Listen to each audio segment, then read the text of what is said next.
পৌরসভার 21 নম্বর বাসিন্দা কপিলমুনি সাহু তার নিজের বাড়ির দেওয়ালে বাঁচতে চাই বিজেপি তাই এই দেওয়াল লিখছিলেন। সেখানে টিএমসির সমর্থকেরা যাওয়ার সময় তাকে বেধড়ক মারধর করে। ঘটনাস্থলে জগদ্দল থানার পুলিশ। তো আমার বউ বললো যে যাও আপনাকে ডাকছে কাপড় দাদা তুই কি হচ্ছে টিএমসি, তুই বলছিস কি বিজেপি, তুই ঠেট দিচ্ছিস সবাইকে। আমি না, আমি তো ঠেট কেন দিতে যাবো, দাদা हमको मारना। उसके बाद वो मार का 3-4 आदमी का मार के चला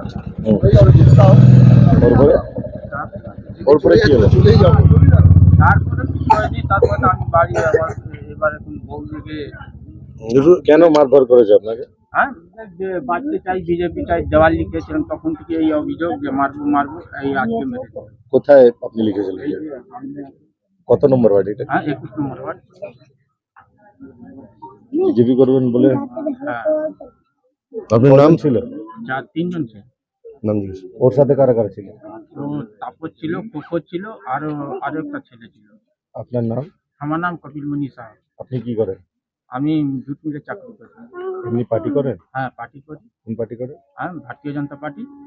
ভয় নেই আপনার? না, কেন ভয় থাকবে? এই যে মেরে চলে গেল। হ্যাঁ, না, আরো মারুক না, কোনো ভয় নেই, আরো মারুক। শোনা আমাদের এই মন্ডলের প্রাক্তন সম্পাদক আছে কপিলমুনি সাউ, 122 নম্বর বুথে বাসিন্দা। তার বাড়িতে সামনে ঠিক এসে তাকে ডেকে একে মারতে আরম্ভ করেছে তৃণমূলের এখানকার দুষ্কৃতীরা।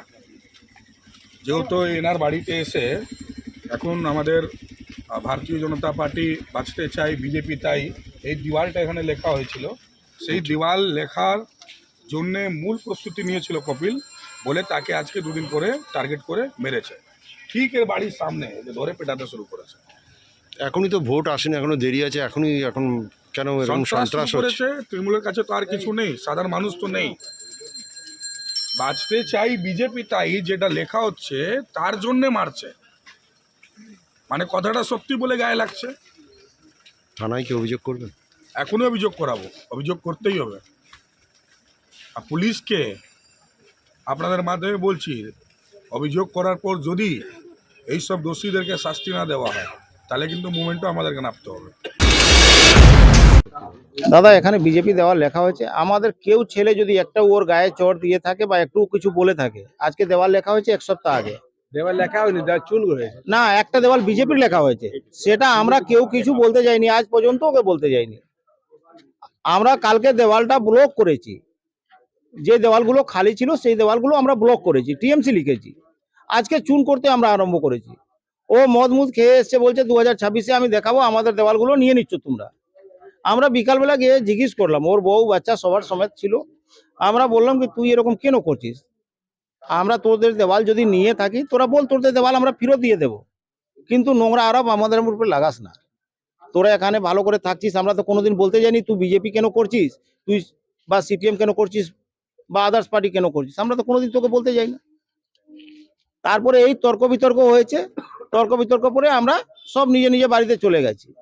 তারপরে হঠাৎ এসে এখন দেখলাম কি বাইরে বাইরে নেতারা কিছু এসছে, কোন কোন নেতা এসছে আমি জানি না, চিনিও না, কিচ্ছুই না। পাড়াতে তো অত লোক আছে, এখানে জিজ্ঞেস করুন নাকি কারো ওকে মারা হয়েছে না গালাগালি দেওয়া হয়েছে, ওর বউ আছে বাচ্চা আছে, কাউকে যদি আমরা কিছু বলে থাকি তো এখানে আপনারা তো পাড়ার লোক, পাড়া প্রতিবেশীরা আছে, তারা বলতে পারবে কি আমরা কিছু করেছি কি না করেছি।